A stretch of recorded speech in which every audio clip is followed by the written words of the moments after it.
Now that we've studied some more sophisticated principles of arrangement, we need to apply those principles to our own writing. So let's look now at how we can apply what we've learned to creating more sophisticated Q1 and Q3 essays.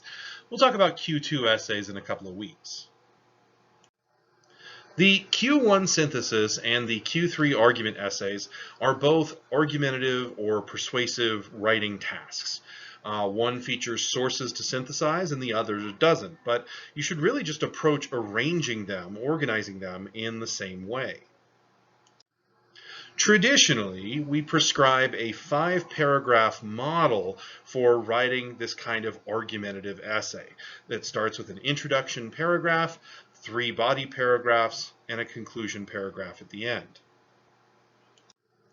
We know the importance of an introduction and a conclusion paragraph already. So this lesson, let's just focus on what those body paragraphs are doing.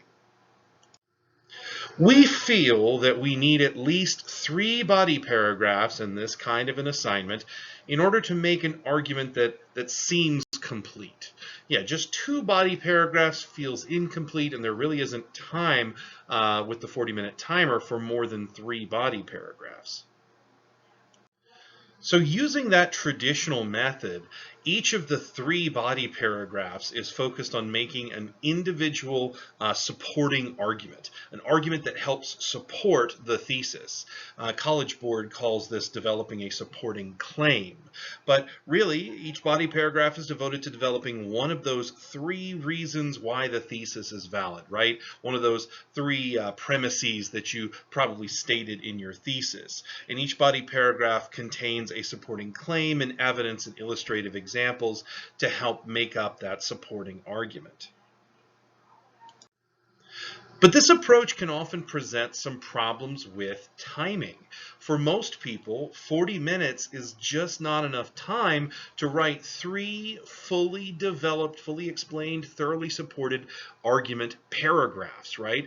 And so what we often end up doing is we have a couple of good body paragraphs and maybe a rushed 3rd body paragraph. Oftentimes we have to abandon our conclusion altogether when we're forcing ourselves to write those 3 full body paragraphs. And so these are some problems that I'm sure a lot of you are familiar with having. But if we apply the 5 stages of effective arrangement, those 5 goals that we've been studying, to writing the Q1 and the Q3 essay, we might have a solution to our limited timing problems. Here then is a new pattern of arrangement for Q1s and Q3s that follows that 5-stage, 5-goal model that we've been looking at. So we're going to continue to engage the audience in paragraph 1. This time, however, paragraph 2, the beginning of our body, we're going to devote to priming the audience. And we'll get into more of what that means in a moment. Paragraphs 3 and 4 are still going to be guiding the audience through our supporting reasoning. The beginning of paragraph 5 will be devoted to leading the audience to the conclusion, and then finally we'll continue paragraph 5 and conclude the essay by making the audience care. Let's go through each of these paragraphs in this new model one by one. So paragraph 1 should look pretty familiar. The goal is to engage the audience, which is pretty standard for the introductions that you've been taught to write. We need something that engages the audience up front by interesting them, provoking curiosity, that hook that you guys have been taught to write, transition into establishing the topic, the debate, the issue, whatever, and then establishing what your thesis is. This first paragraph in the new model should still be 100 to 150 words. You really don't want to go over that because you're just wasting time at that point. Paragraph 2 is where things really start to change from that traditional model.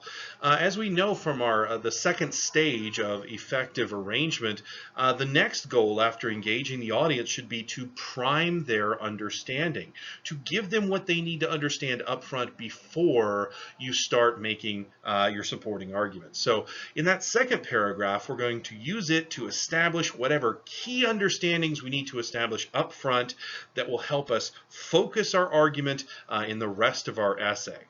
This paragraph 2, it's a body paragraph, but it should be a short for a body paragraph. It should really be no longer than the introduction at about 100 to 150 words.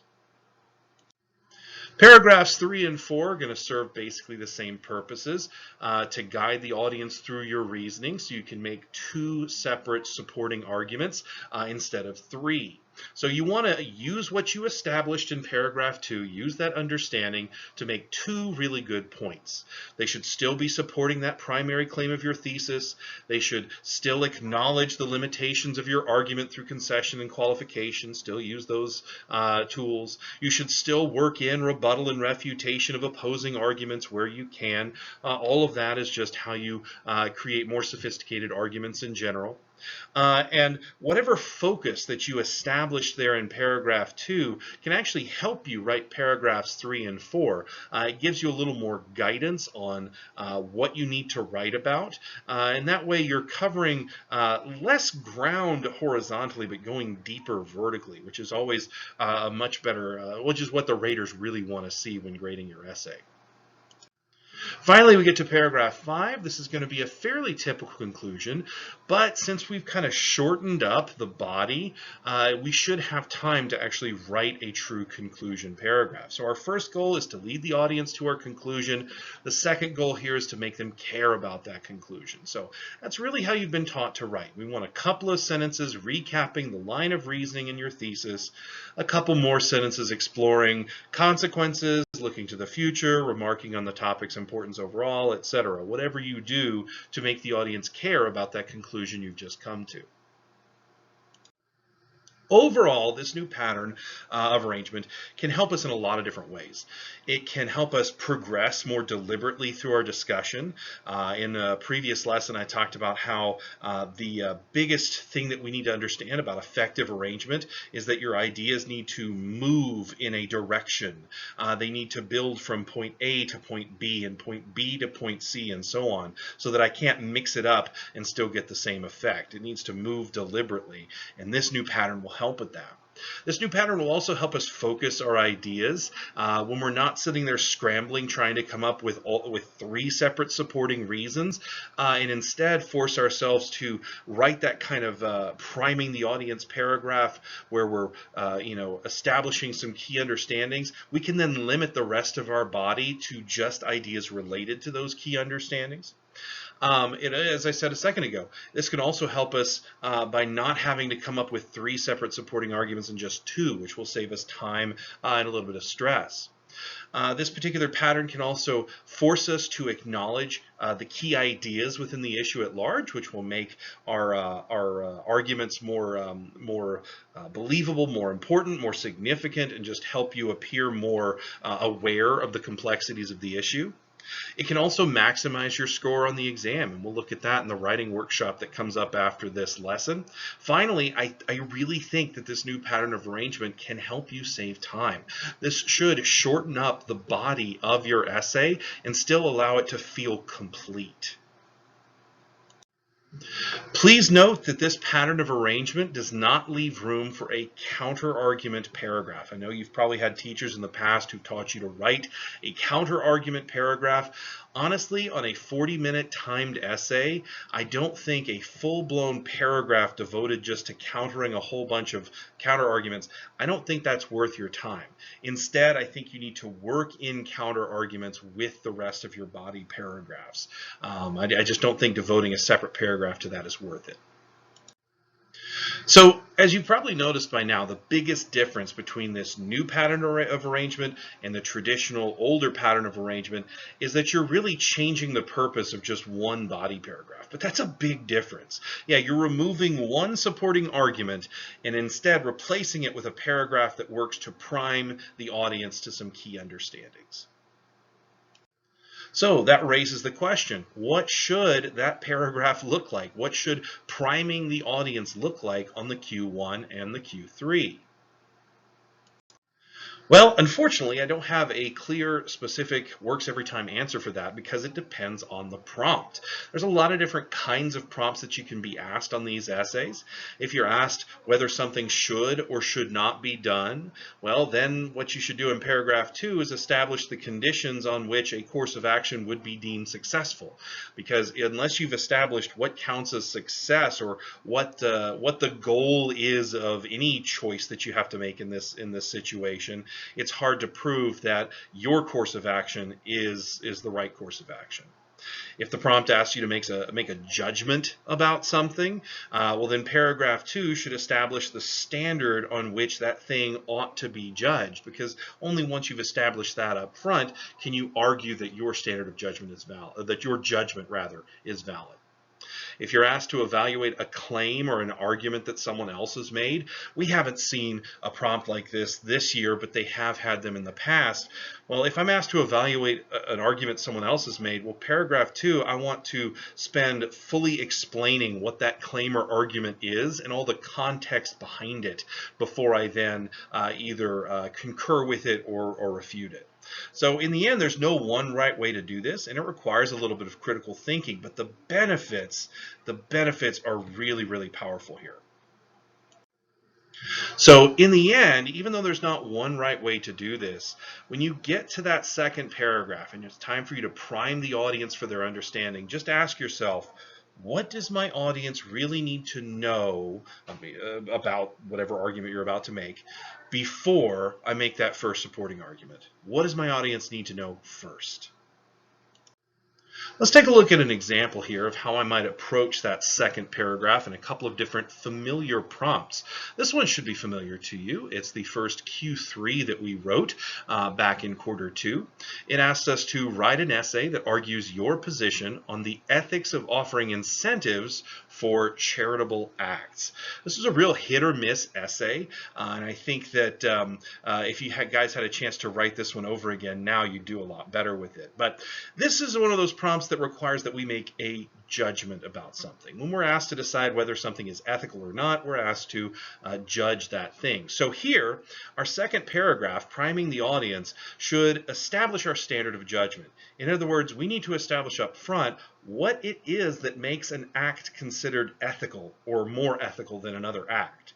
Once this is established, I can make my supporting arguments using this standard of judgment as my assumption or underlying principle for proving why my judgment is valid. So I might start with this as my thesis statement. I say start, I mean just starting my planning. I wouldn't want to start my essay with my thesis. So here's my thesis. Offering incentives for charitable acts is ethically permissible because it provides greater assistance for those in need and does not diminish the help that is received. Notice how in my thesis statement there, I've only got 2 supporting premises. That's because I only plan to have 2 supporting argument paragraphs. I don't need that third one now because that third body paragraph is going to be taken up by priming the audience.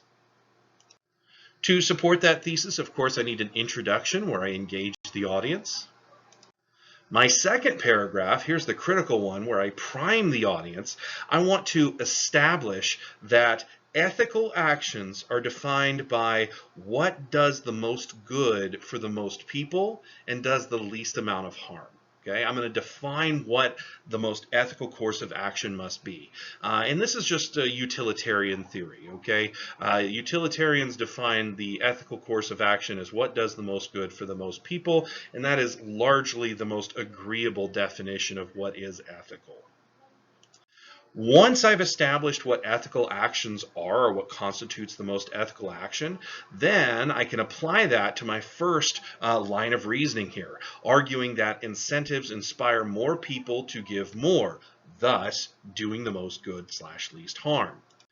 And then in my my third body paragraph, my second line of reasoning here, I can argue that giving people incentives for their donations does not significantly take away from what is ultimately passed on to those in need.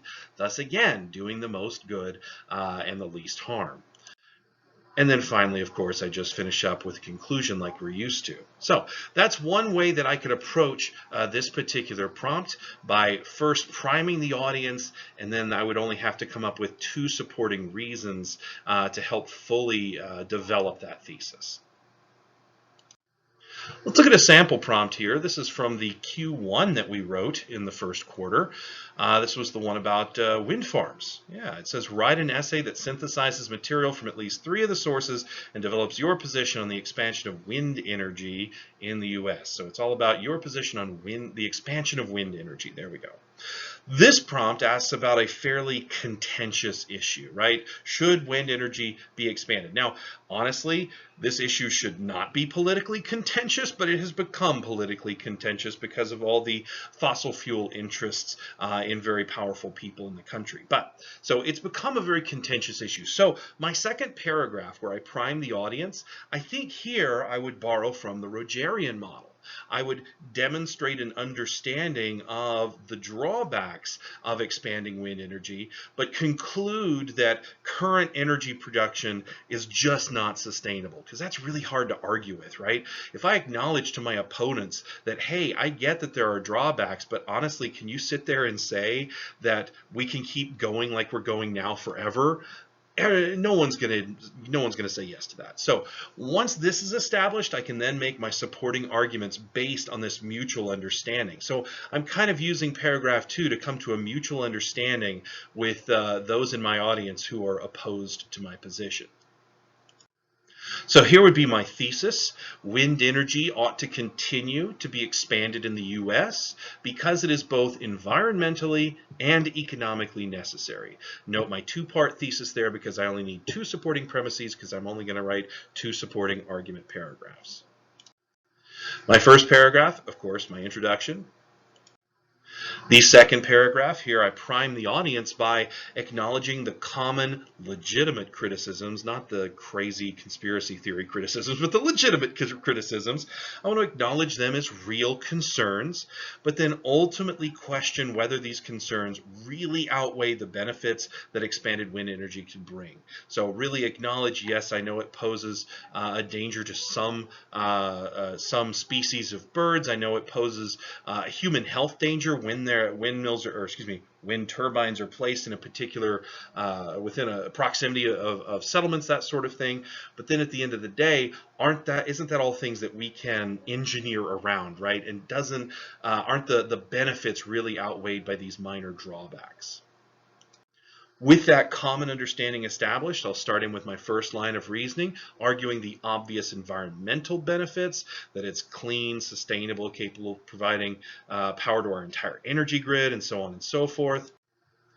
And then I'd move into my lesser known economic benefits, that it's relatively inexpensive compared to other forms of energy production. It's efficient and it's capable of creating jobs and revitalizing economies.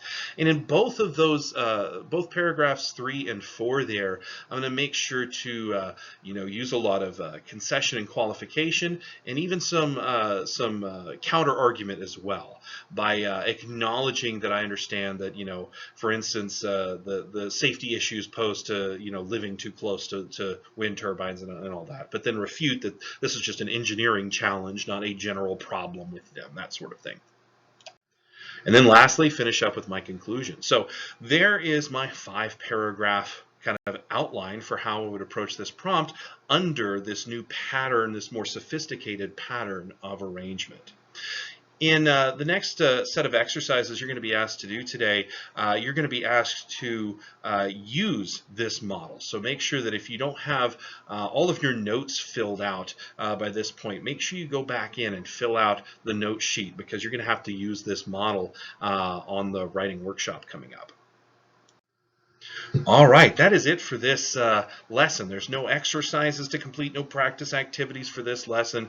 From here, I just want you to move on to that writing workshop, which will walk you through looking back at the last Q1 and Q3 that you wrote in the mock exam, and revise those and kind of redesign those using this new pattern of arrangement.